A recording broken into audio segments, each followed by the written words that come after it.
ये लोग नौकरी नहीं मांग रहे हैं कि हमको ज्वाइनिंग लेटर दे दीजिए।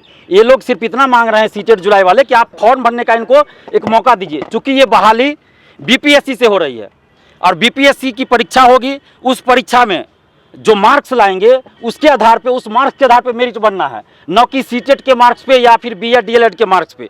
तो हम सरकार से ये मांग कर रहे हैं कि जिस प्रकार आपने हमारी बात मानी और बीएड डीएलएड को अपीयरिंग में मौका दिया, उसी तरह आप सीटेट जुलाई 2023 वाले अभ्यर्थी को फॉर्म भरने के लिए इस शिक्षक बहाली में मौका दीजिए अपीयरिंग में, ताकि लाखों जो छात्र हैं, हजारों छात्र हैं, उनको न्याय मिले। आपकी फिटनेस का राज क्या है? एशवेल रस, ये एक ही बोतल में है। Stress, weakness, acidity, obesity, hair fall, skin की हर परेशानियों का एक ही हल। एशवेल लाइफ, डायबिटीज फ्री लाइफ।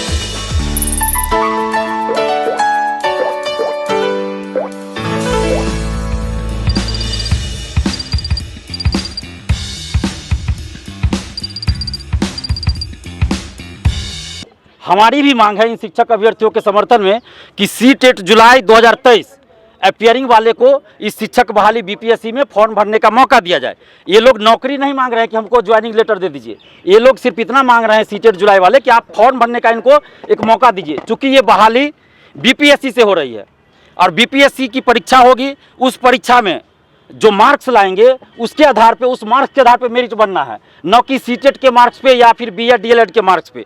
तो हम सरकार से ये मांग कर रहे हैं कि जिस प्रकार आपने हमारी बात मानी और बीएड डीएलएड को अपीयरिंग में मौका दिया, उसी तरह आप सीटेट जुलाई 2023 वाले अभ्यर्थी को फॉर्म भरने के लिए इस शिक्षक बहाली में मौका दीजिए अपीयरिंग में, ताकि लाखों जो छात्र हैं, हजारों छात्र हैं, उनको न्याय मिले। क्योंकि आपने 6 to 8 की वैकेंसी नहीं निकाला है और इसमें हजारों अभ्यर्थी ऐसे हैं, सैकड़ों अभ्यर्थी होंगे, हजारों होंगे जो सीटेट परीक्षा पहले दे चुके हैं लेकिन वो पेपर 2 में पास हैं, या बहुत सारे ऐसे स्टूडेंट्स हैं जो पेपर 2 की ही परीक्षा दिए क्योंकि उनको 6 to 8 का टीचर बनना था। लेकिन सरकार ने क्या किया, 6 to 8 की वैकेंसी ही नहीं निकाली गई है, तो फिर ये अभ्यर्थी जाएंगे कहाँ। इसलिए आप सीटेट 2023 जुलाई वाले को अगर मौका देते हैं तो ये लोग पेपर 1 पास करेंगे, पेपर 1 की परीक्षा देंगे, पास करेंगे, और इसमें फॉर्म पहले आप भर दीजिए, भरने का मौका दीजिए अपीयरिंग में, तो ये लोग शिक्षक बन सकेंगे, इनको एक मौका मिलेगा। और जो बहुत सारे अभ्यर्थी इस बात को लेकर घबरा रहे थे कि अगर नए अभ्यर्थियों को मौका मिलेगा, अगर सीटेट इसमें से बहुत सारे लोग पास नहीं करेंगे, हो सकता है कि नहीं करे पास, एग्जाम है तो उनका सीट खा जाएंगे 1,70,000 में से। तो ऐसा नहीं होने वाला है। जब बीपीएससी से जब मेरिट बनेगा शिक्षकों के लिए, तो वो मेरिट तभी बनेगा ना जब अपीयरिंग में जो लोग फॉर्म भरे होंगे, चाहे बीएड वाले भरे हों अपीयरिंग में, डीएलएड वाले भरे हों या सीटेट वाले भरेंगे, तो अपीयरिंग में जो भी फॉर्म भरेंगे तो मेरिट लिस्ट जारी होने से पहले कॉपियों का जब मूल्यांकन होगा उसी समय या उससे पहले या उसके बाद सबसे सर्टिफिकेट मांगा जाएगा ऑनलाइन। और जो लोग सर्टिफिकेट पास का नहीं जमा करेंगे सीटेट का या डीएलएड बीएड का, तो उन लोग का जो अभ्यर्थित्व है वैसे ही समाप्त हो जाएगा। तो सीट खाने की बात यहाँ नहीं है। इसलिए इसमें जो पुराने अभ्यर्थी है उनको घबराने की जरूरत नहीं है। मैं ये चीज़ कहना चाहता हूँ और सरकार से हाथ जोड़कर विनती है, नीतीश कुमार जी से खासकर, कि नीतीश कुमार जी आप महिलाओं की बात करते हैं, महिला उत्थान की बात करते हैं, आपने बहुत सारी योजनाएं चलाई महिलाओं के लिए, लेकिन आज जो महिला अभ्यर्थी, आप देखिए मीडिया वाले बंधु दिखाइए कि महिला अभ्यर्थी शादीशुदा हैं, बाल बच्चेदार है, ये लोग इस कड़ी धूप में, 43-44 डिग्री टेम्परेचर होगा पटना का, उस कड़ी धूप में ये लोग खड़े हैं अपनी मांगों को लेकर कि हमको न्याय मिले। और ये लोग सिर्फ इतना कर रहे हैं कि इनको फॉर्म भरने का मौका सरकार दे दे। इसमें तो सरकार को कोई आपत्ति नहीं होना चाहिए। और सरकार से हाथ जोड़कर विनती कर रहे हैं नीतीश कुमार जी से, तेजस्वी यादव जी से, कि आप इन अभ्यर्थियों को जो हजारों की संख्या में है, लाखों की संख्या में है, सीटेट जुलाई में अपीयरिंग में फॉर्म भरने का मौका दीजिए। क्योंकि तेजस्वी यादव जी आप युवाओं की बात करके सरकार में आए हैं, नीतीश कुमार जी आप महिलाओं की बात करते हैं, युवाओं की बात करते हैं, तो आज महिलाएं, बिहार की बेटियां सड़क पे हैं, इतनी कड़ी धूप में खड़ी हैं, तो उनके साथ आप न्याय कीजिए और सीटेट जुलाई 2023 वाले को अपीयरिंग में आप फॉर्म भरने का मौका दीजिए। साथ ही सरकार की जो नियमावली है जिसमें कई खामियां हैं, उन खामियों को भी सरकार दूर करे। जैसे नियोजित शिक्षक को उन्होंने कह दिया कि हम एग्जाम लेंगे, 6 to 8 की आपने वैकेंसी नहीं निकाला तो फिर आप 6 to 8 में प्रमोशन कहाँ से कीजिएगा। ये सारी बातें हैं। सब्जेक्ट कॉम्बिनेशन लेकर बातें हैं। बहुत सारे सब्जेक्ट हैं, जैसे म्यूजिक है, कुछ और सब्जेक्ट है जिनकी वैकेंसी नहीं आई है। तो इन सभी चीज़ों पे सरकार को गौर करना चाहिए और नियमावली में एक बार संशोधन करना चाहिए और सभी अभ्यर्थियों से बात करके एक बीच का रास्ता निकाल के, ताकि किसी भी अभ्यर्थियों को ये न लगे कि उनके साथ अन्याय हुआ। आप शिक्षक बहाली कर रहे हैं, आप जो है कोई सड़क छाप या गुंडों की बहाली नहीं कर रहे हैं कि जैसे तैसे आप ला दिए नियमावली, और अभी अपर शिक्षा सचिव का तबादला हुआ है, तो क्या दिखा रहा है?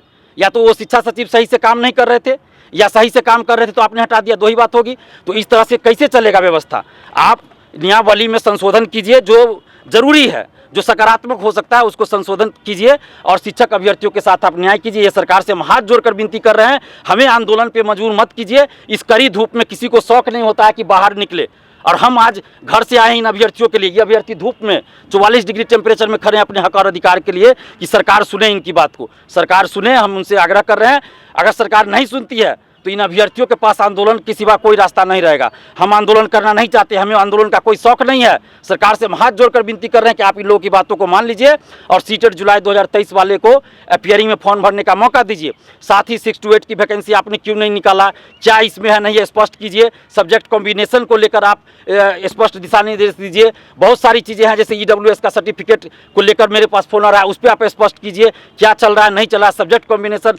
तो इस तरह से सीटें खाली रह जाएगी। अगर सरकार की मंशा है कि 1,70,000 सीट हम भरे, तो सरकार सीटेट जुलाई वाले को मौका देना पड़ेगा, नहीं तो सीट खाली रह जाएगी। और आप 9th-10th में देखिए, आर्ट्स विषय का आपने STET लिया ही नहीं, तो फिर सीट कैसे भरेगा? उसका तो खाली रह जाएगा। तो यानी कि 1,70,000, हाँ, जिस तरह से सरकार की, वही तो मैं सवाल कर रहा हूँ, अगर सरकार की मंशा है कि हम 1,70,000 पे बहाली पूरा करें, तो इसलिए हम लोग ये मांग कर रहे हैं कि सीटेट जुलाई वाले को आप मौका दीजिए, क्योंकि ये बहाली आप BPSC से ले रहे हैं। BPSC में जो मार्क्स आएगा परीक्षा में, उसके आधार पे कर रहे हैं। तो सीटेट से क्या मतलब है कि सीटेट पास सीट चाहिए? सीटेट का मार्क्स नहीं ना कि जब बहुत ज़्यादा चाहिए उस पर मेरिट बनना है, तो सिर्फ पासिंग चाहिए। और उसमें सीटेट में भी मार्क्स का है, जैसे रिजर्वेशन 5% दिया जाता था पहले, वो भी नहीं दिया गया है।